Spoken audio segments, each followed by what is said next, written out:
Praise the Lord, y'all. Hello, how are you? Welcome. Yeah. So glad you could join us for our conversation. Yes. Is this the connections, the family, what is this? Which one is Yeah, this? we're on the Bethany Connections on Facebook Friday afternoon. Okay. It's 12 o'clock, 12:07. Okay. We're calling that something else now, right? We're going to call it Conversations, yeah. He said, Conversations, we're going to call yes. it Conversations, yes. Welcome to Bethany Conversations, Yes. Friday afternoon. Yes. Amen.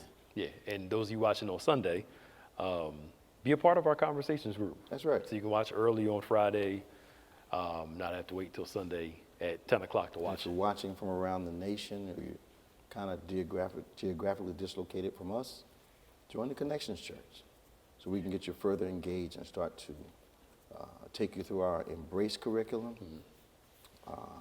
get you exposed to all our lifestyle ministries. Those things are exclusive to those people that are in the Connections Church as members, virtual members of our church worldwide. Yep. Yeah. It's going to be cool. So join us today. So, Yes? the message. Yes. You remember it? Yeah. Okay. I got you. Yeah. Oh, if I don't remember, I hope you remember. Yeah, it's only been a few minutes, Right, so I still have it. Should be in there. Yeah. It's funny. Maya and I were actually taping something yesterday. Okay. It's going to air Monday, and we got on the conversation of how most people have business goals, Yeah. finance goals. Mm-hmm. But we lack in the area of character goals. Absolutely. You never really hear that. Well, successful people talk about it, but most average people don't have a written statement or a vision statement of what type of person they want to be. So what conclusion did you all draw from that? That my belief Okay. is that we oftentimes use money, success, career to compensate for character flaws. So that was your way of saying that many times we become comfortable with our character, which is why we don't set goals for it? Yes. We don't feel the need Absolutely. I to think you're grow right. in the area. I think you're right. So we make a whole lot of money, nothing wrong with that. Get great jobs, have all these things, but we're still empty individuals or the same person we were. Well, because part of that is we are in danger of pursuing friendships that may challenge us to make more money, may challenge us to play a better game of basketball, challenge us to play better video games. But how many people do we have in our lives to challenge our character? And who we've given permission to speak to our character? Yes. Yes. That's an issue for us. Absolutely. You know, so we're good telling each other where to go for the best dinner in town.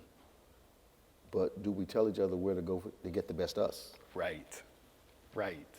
Okay. And because the sermon's on transformation. Right. And when you were teaching on it, that's the Yep. and the Bible talks a lot about transformation. Absolutely. Individual character change and the whole piece. But people write vision boards. Nothing wrong with all that stuff. But we very rarely put up there the men's thing you put up. Who you are today. That's right. Who you want to be later. Yeah. And we're never really taught how to overall How to pursue us. How to pursue that. Yeah. I think that what I've seen, I think if you don't intentionally surround yourself with people that love you, you love them, and you trust them, that they're going to speak into your life, not based on insecurities, not based on jealousies or envies, but actually want to see you better. Yep. Understanding that strength of character will carry us long after the strength of resources. Yes. Yes. So you need people that have permission basically to tell you when you're wrong and you not be offended by the reality. But we tend to surround ourselves with confirming friends and affirming friends rather than character challenges. Absolutely. Okay. Absolutely. And some people are scared. We were in another panel talking about this. They're scared to deal with them because it's so sensitive. And they're afraid to actually deal with them, so they kind of hide and, dress it up. And Yeah, I think that some of us create relationship atmospheres where we present 8 things that are good about us. But if you want to be friends with me, you have to avoid talking about Yeah. these one or two things. I know national pastors whose staffs, whose associates know not to bring up something negative unless they bring it up. Okay. If they bring it up, you can broach the subject. But even then, Yeah. you can't take the conversation past the A subject that they've presented. Okay. Okay. So what they're doing is surrounding themselves with people that support their dysfunction and never challenge them to grow. Absolutely. And when you do that enough, you become uncomfortable with people who will challenge you. Yeah. You know, I think in relationships, a lot of times, male, female, whatever significant other there is in your life, character development is not part of that relationship. That's true. Yeah. You're right. Because you can't talk to me about certain things that are going to disturb me foundationally. Right. Right. You're supposed to just love me as I am And and deal with it. I need you to lie to me when I ask you. When I'm challenged in another area of my life, I need to be able to come to you and ask you the same question, and you tell me I'm okay. Right. Knowing I'm wrong.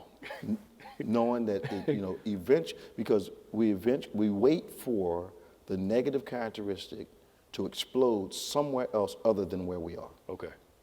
And then can say, well, I had been meaning to talk to you about that for a long time. Yeah. But at that point for me, you could have helped me avoid the situation. Yeah.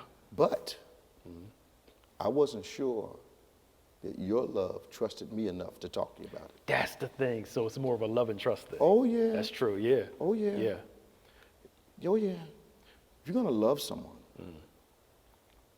part of the reason that we hide our histories from people, and I'm not saying you got to, disclose everything that ever happened to you, but you can't hide things that are asked. Right. Yes. Or hide things that you know have created issues in your life that are going to create issues in the relationship. Yeah. And issues in the relationship occur, and you have no explanation for it. Not because you don't know, but because you don't want to talk about it. Right. So you do that kind of thing when you're not sure that the other individual loves you enough to accept all of who you were. Yes. Yes. To me, love is, I can hear how you were. I need to hear how you were. Yeah. Because adults need the privilege of evaluating whether they want to deal with your history or not. Yes. I need to know that your love for me is strong enough to accept who I was before I was transformed. Yes. Yes. But don't ask me to accept something that's going to cause a daily problem in our lives. Right. Right. Okay. So true. Okay.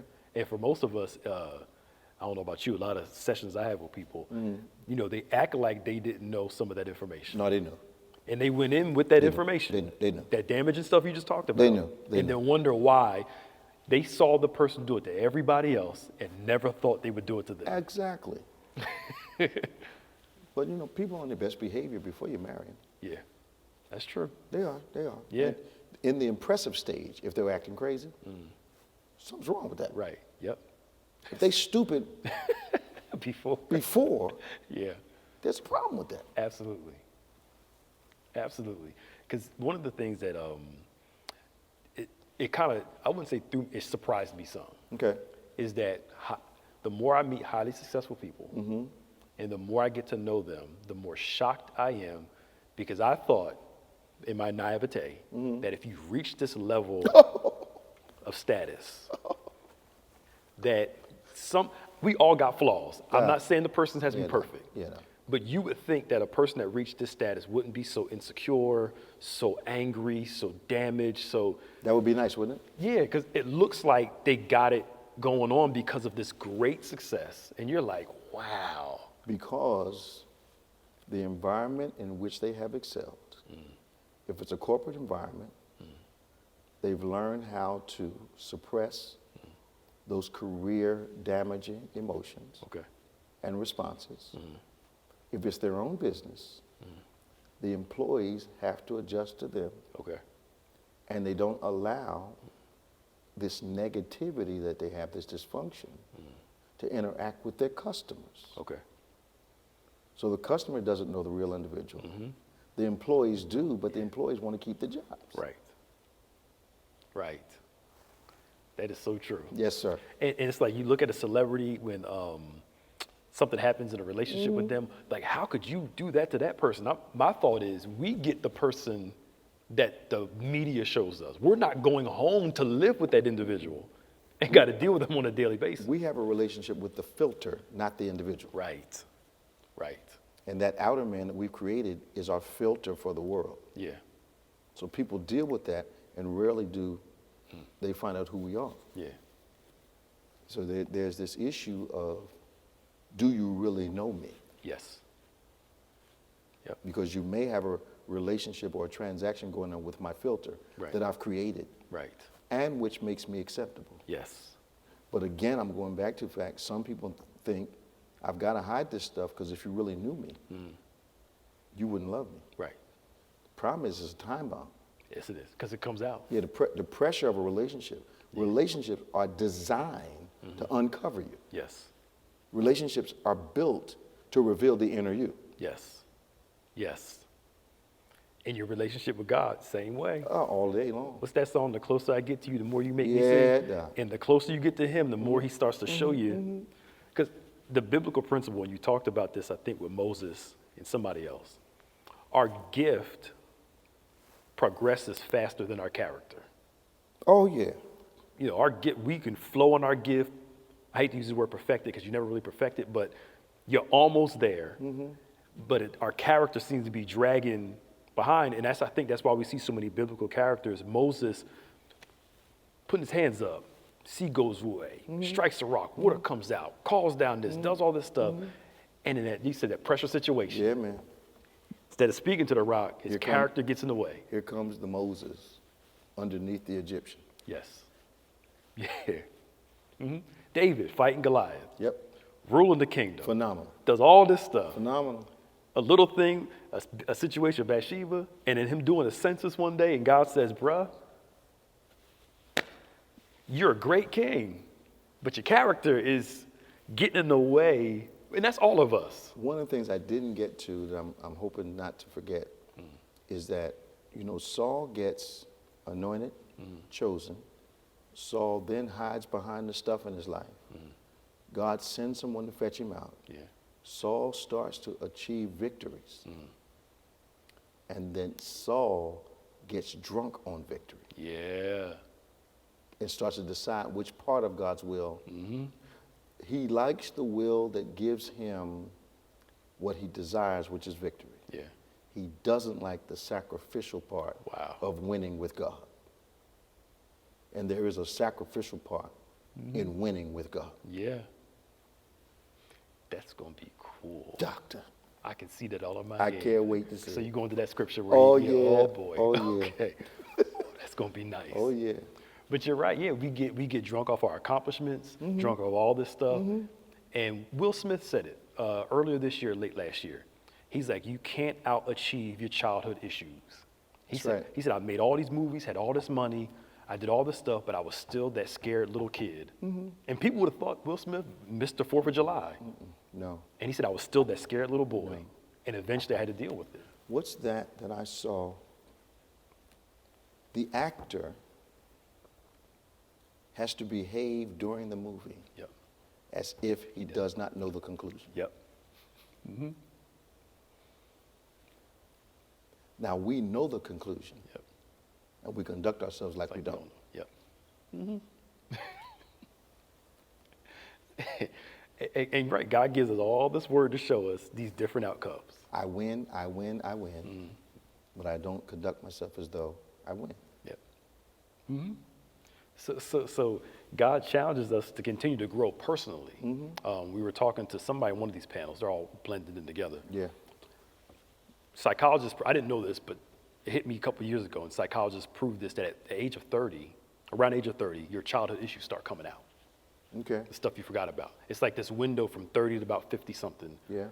Where something in you just starts coming out to deal with your childhood stuff. You know what it is? You ask, It's real simple. Okay.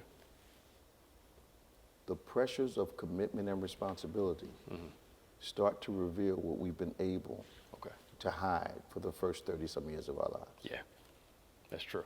Which is why a lot of this stuff, if it's not delivered or healed, you take it into the next major relationship. Yes. Yes. And then if it's not delivered, you pass it to the children. Yep. Yeah. Become one of them senior people that's always mad, angry, bitter. They miss that window. And somebody was a member here was saying, well, you know, I'm in their 20s. Well, I'm feeling that now. I said, the difference is you're in a place where every Sunday, Wednesday, and lesson, your character is being challenged all the time. So the process is sped up, where you're not like, you know, some of us, well, actually all of us, in our 30s, 40s, 50s, still managing some Trying stuff. to find out. Yeah. Like, if you can get it when you're early 20s, get it then. I think our parents, you know, I came from a family where they challenged your thinking very early in life and asked you why did you do a certain thing. So they taught us how to think. Yeah. Now, that is no guarantee. Sure. Because when I got away to college, the security of my upbringing caused me to be curious about other thought processes. Yeah. And I started thinking in ways that would get me to the results that I saw my fellow alumnus achieving. And they weren't all positive. So I spent a freshman year trying to achieve what I saw them achieving. What I saw as popularity, which, and this is insane what I'm about to say, trying to be unique but like everybody else at the same time. Yeah. That is maddening. No wonder they were so confused. Right. I want to be special, I want to stand out, but I want to look just like everybody else. Yep. I want to do everything everybody else is doing. Yeah. Because there's an insecurity in actually being unique. Absolutely. Absolutely. So we end up conforming rather than it's all transforming. There you go. I adjust to outside things. I allow it to shape me. Yep. So I build a better filter and never discover who I am. Yeah. So I get to the career goal and miserable as I can be. Yep. Because you know internally, the only thing that's developed is my title escalation. Absolutely. And my income. Absolutely. I have a friend that has done really well in his life.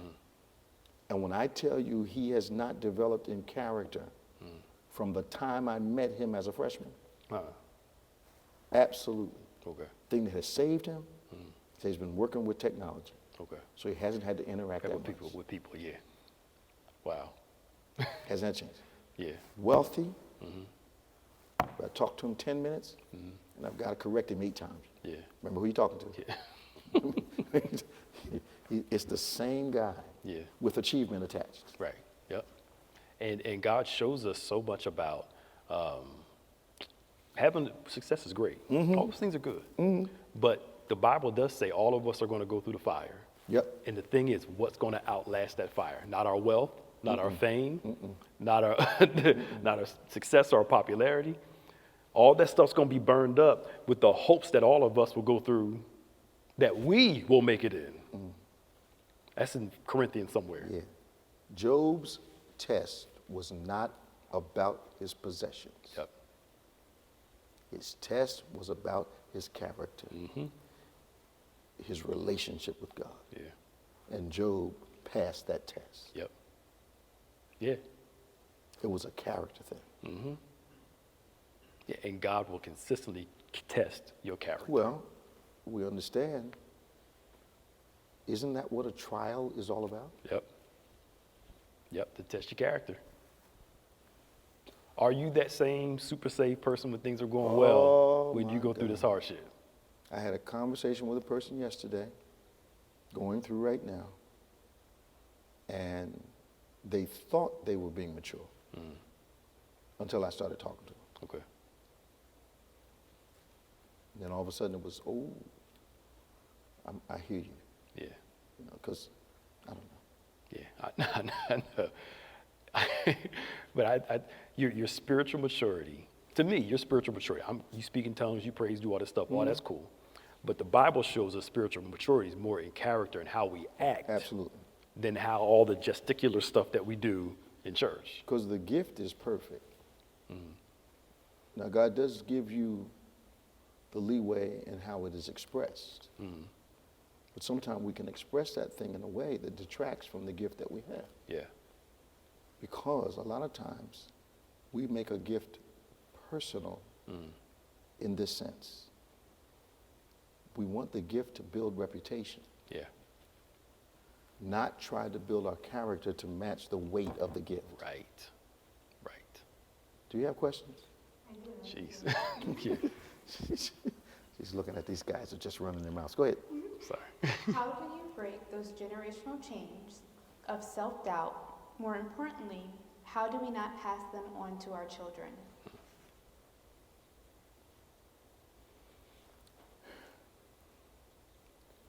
I think it's difficult to get started. But once you start, the difficulty is getting to recognizing the emotional thought process patterns in our lives, our responsive patterns, our thought patterns, our feeling patterns. Once you can recognize those patterns, you can connect the dots back to the cause. A lot of people want to break that influence, that curse, but are unwilling to be historic about their own lives. You can't break it unless you're willing to recognize source and speak, if you will, to the source. And when I say speak to it, not just, be gone, but address the source. Right. And then look at the pattern from that point in your history that produced your present reaction. Yeah. If you're not willing to do that, you won't break the pattern, the continuity of generational behavior. Okay. That make sense? Okay. How do we balance pushing someone to become better and just accepting them for how they are? Well, I mean, the person has to be first willing to be open to change. The other thing, too, is I think some people make the mistake of trying to correct without proper relationship. To me, where there's right relationship, I may not like what you're saying, but I trust you enough to accept what you're saying, even though it's hurting me, for me to hear it. And it's weird. I don't know about you, but I've noticed that children will adopt the suggestion of someone else. And you'll find out about the suggestion when they say something like, I can't do it, or I'm not good at this. And I do a garden thing. Who told you you couldn't do it? Right, yep. Who told you you weren't good at it? And then you have to rely on the love relationship and the trust that if others say you can't, I can show you how. Yep. Yep. And then methodically begin to break down that barrier of doubt that doubt creates. Yeah. What's that thing Proverbs says? Like an offended person is like a castle. Yeah. And like bars on a window. That offense cannot be really addressed until you show me that you love me. Yep. Yeah. And I trust you enough to allow you into that place of doubt and fear. Absolutely. Yeah. Yeah. And I think the other part of the question was, what do you do to leave the person alone? So, a person that's unwilling to change, you can't force them into change. No. You'll waste your time. And I think you're right. I think I've had to not abandon, but take my hand off people. Yep. Because I realized that sometimes you're trying to change a person, and you facilitate the change, and you want more for them than they want for themselves at the time. Right. And unfortunately, human beings have to go through pig pen situations for a length of time that would seem like an eternity to someone else. Yep. They have to go through these pig pen situations before they come to themselves. Yep. When they come to themselves and realize, you know what, I can still hear Pastor Nick's head in my voice in my head. I can still hear Bishop's voice in my head. Let me go back to that. Yeah. And what used to bother me, I used to resent people calling me for help that I hadn't heard from in years. Yeah. Because my first thing is, why aren't you talking to your present pastor? Yep. Well, I don't have one. Why? I couldn't find one like you. Then what took you so long? To come. Yeah. What is that? Pride. Pride. Yeah. Yep.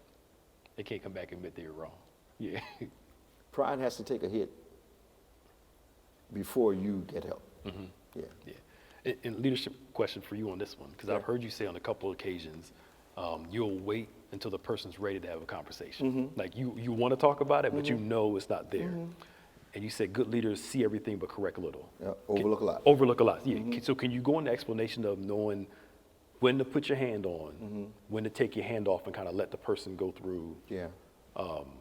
some experiences? If I'm offering advice and I know I have the answer because it comes from here, and the person is giving me 12 reasons for why they think they need to do something else, I'll simply say okay. Yeah, okay. And some people don't want you to say okay, because okay says to them you don't care. Right. But if you're showing me you don't want my help, then it's fruitless for me to continue to force myself upon you. Right. So I just say okay. And what they want eventually, what I've found in my sessions over the years, they actually want you to come around to their way of thinking. Yeah. But I think, but I think, but I think, but I think, but I think, but I think, but I think. Yeah. And I just wait now and say, okay, well, what do you mean by that? You've come up with your own answers. Evidently you don't need one from me. Yeah. I'm glad you came to see me. Yeah. Yeah, I believe that. Because you're sowing seed Yep. in bad ground. Absolutely. Okay. Shouldn't we try to strike a balance between being brutally honest versus being a sycophant? I think that concept of brutal honesty is an incorrect application of help. The whole point of counseling is not an execution. Yep. It may require some wounding, but not fatally. Yeah. You know, people don't get that. You know, that keeping it 100 thing Yeah. is an excuse to be insensitive. Absolutely. Okay. And I know that's going to get me some letters and stuff, but Yeah. that keeping it 100 is an excuse Absolutely. not to think about what you're going to say, A, and how it's going to land, Yep. B. Yep. Okay. They say grace and truth go together. You can tell the truth with grace. But you know what's crazy? The people that love to keep it 100 don't like it when people keep it 100 Oh, with them. no. And I think if you're sensitive to a thing, it ought to give you sensitivity for the thing. Yes. Yes. Okay. I know we are made in the image of God, but sometimes I feel like I am just not living up to his standards. How do I get over the guilt of feeling like I am failing God? Stop doing the stuff that makes you feel guilty. Ain't no deep answer. You know, just, I think sometimes we're surprised when we're convicted. When God reminds us what's right, I think we feel condemned when he's just trying to encourage us. Yeah. Yeah. I love you, so I'm going to help you. Yeah. You don't have to work for his love. He already got it. It's just he corrects you so you can be better. And he says, the way you show me you love me is to do what I say. Yep. The way you show me that I'm your father is to allow me to lead you. They are the sons of God. Yeah. Okay. Yeah. Can you talk a little bit about how to find the right people to support us, someone who won't take advantage of our insecurities?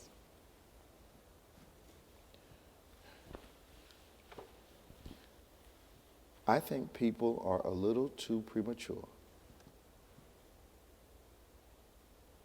revealing all of themselves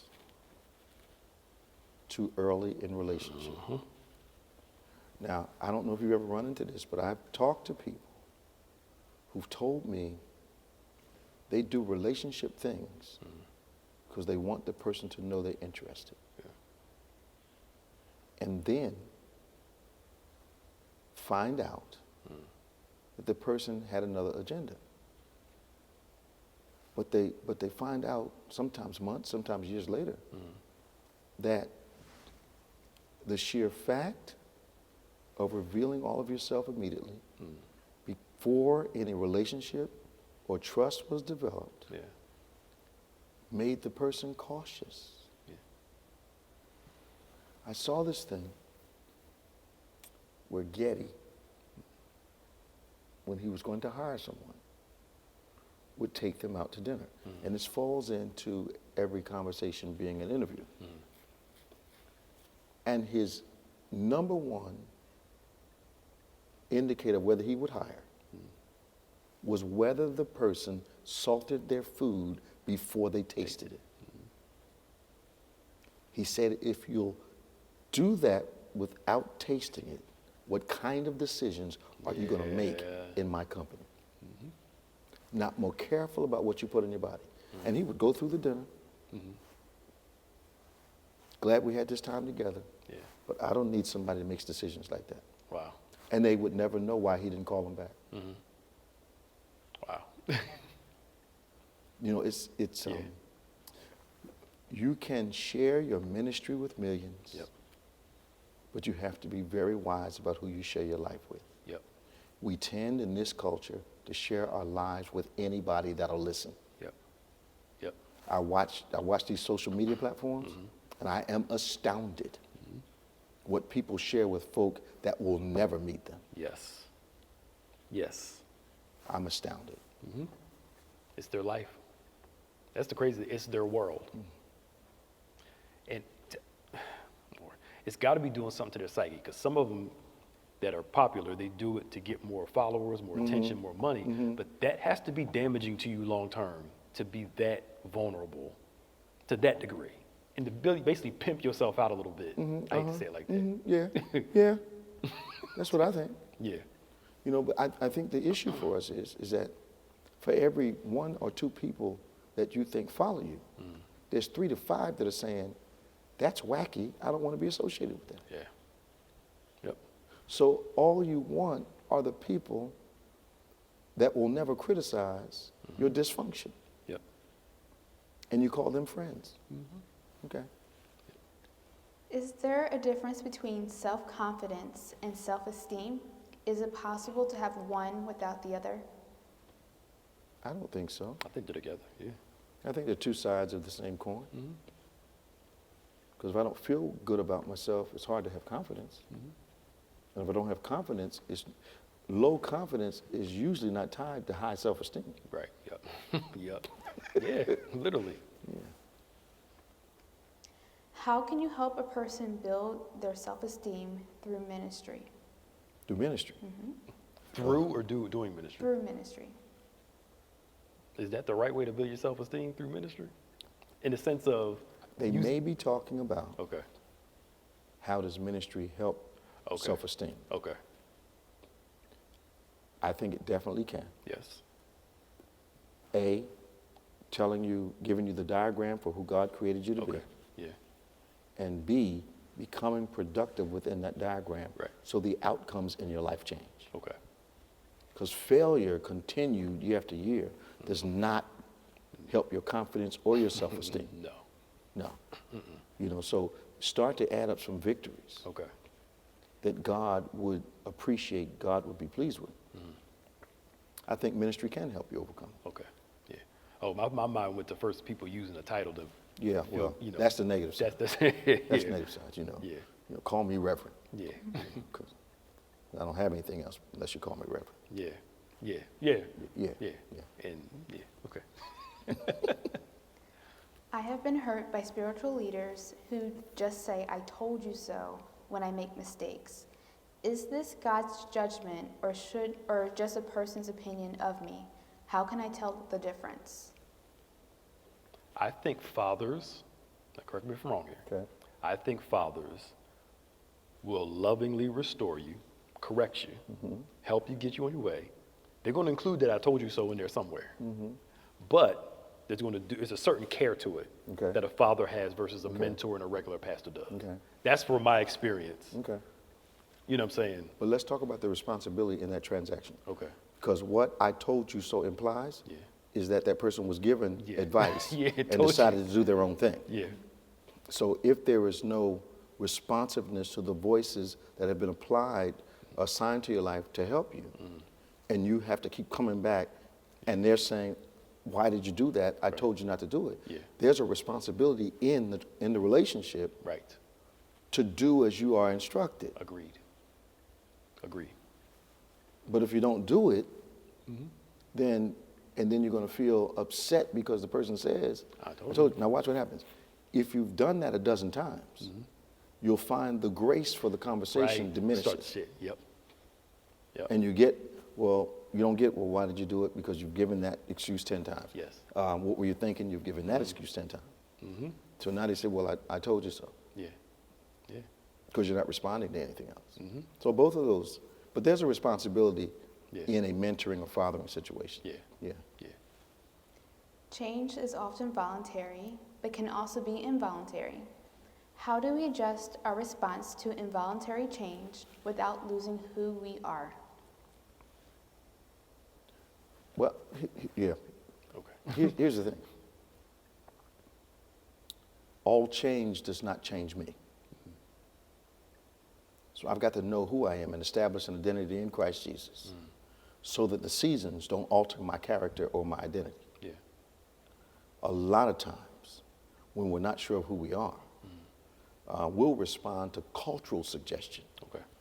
And if you're not careful, that means the culture suggests a new identity every 45 or 60 days. And if you're not settled in who you are, you'll chase those suggested identities all year long. Yeah. You know, you'll watch certain programs and they'll tell you, you ought to be thinking this, and they'll start. Then next month, you know, it's like fashion. Right.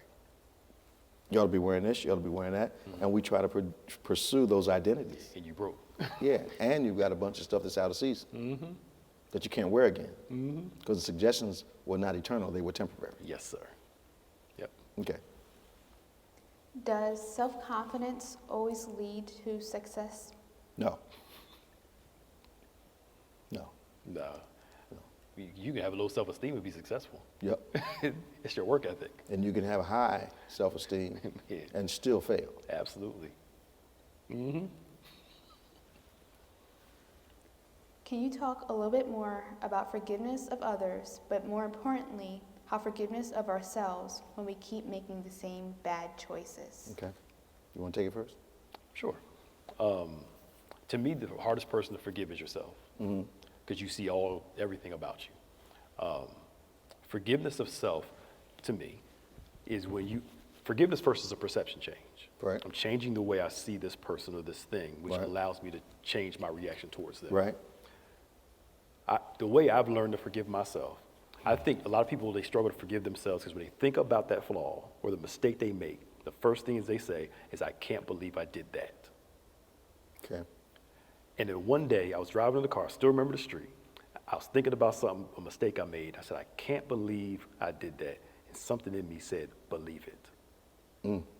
And when I finally believed it and thought about who I was at the time, my mindset, my reactions, I said, I can see why it was wrong too. It was still wrong. I said, I can see why I did that. This weight came off of me. Absolutely. Because for the first time, I was realistic about who I was at that time. You weren't in denial anymore. Yeah.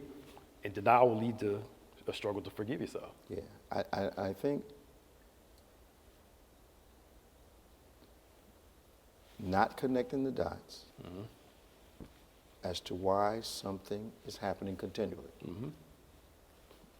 Now, if it's a once-in-a-lifetime incident, it may be harder to discover the cause. Right. But if it's something repetitive, Yeah. here's what happens. There's some compensation in the mistake that you are receiving, which causes you to pursue the same thing. Yeah. Whether it's acceptance, whether it's momentary feeling like you're loved, Yeah. but something in the transaction is compensating you. Okay. You know, you've counseled abused people. I've counseled abused people. Yeah. One of the questions I ask is, why do you stay? And once I get to what the compensation is, and usually when they see it, Yeah. you know, one lady I remember distinctly, she said it was a promise I made to myself Okay. that I wouldn't come from a broken family. Okay. So she took the abuse because of that promise. Yeah. And the compensation for her, when the whole world said you should leave, Yeah. was that she was able to say to herself and say to her friend, she had a nuclear family. Wow. Wow. That was the compensation.